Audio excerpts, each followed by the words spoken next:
plant is Carex Evergold, and it is it's an evergreen, low-growing perennial grass that I use a lot, as you see here. See how we've got this seat wall, and behind it are some taller plants. I really like using this because of the texture. You can see how it moves in the wind. It's got this finer grassy texture, but also it has a really interesting variegated leaf. It's a yellow spine down the middle with dark green on the outsides, and I don't know, I just like that as a texture break as well as a contrast.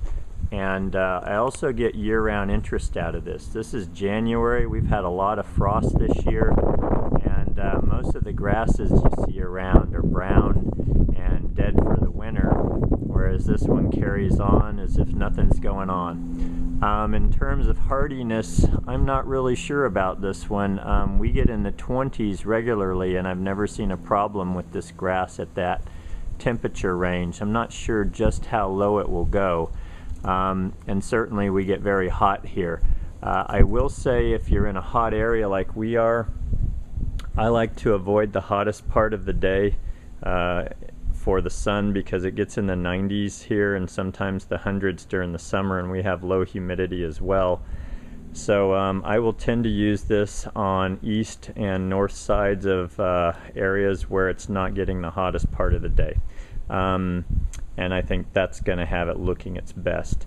I've had a group of these for about 8 years at my house, and in terms of maintenance, I'd say every 2 to 3 years, cut them about down to a couple of inches and let them grow back out of that, so that because what can happen is some of these tips here, they can turn a little brown and ratty looking, just like hair, and after some time it just doesn't look as fresh as you'd want it to. So I'd say come back in and trim that and push some new growth in the spring when frost is gone, and they'll push right back out of that, especially if you give them a little nitrogen.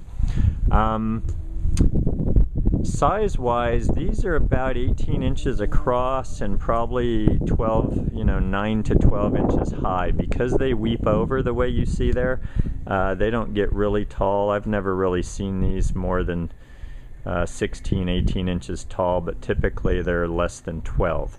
And again, these look like they're planted 12 to 14 inches on center. That way we get a quick infill. The plant doesn't mind being that close, and we're less likely to have a maintenance person think that they should be individual plants. I wanted a nice natural looking clump here, so that's why we spaced them as tight as we did. And I think that's it. Oh, and grasses, generally the deer leave these alone. I have used these in deer areas and they were left alone, so they're pretty safe bet in deer areas.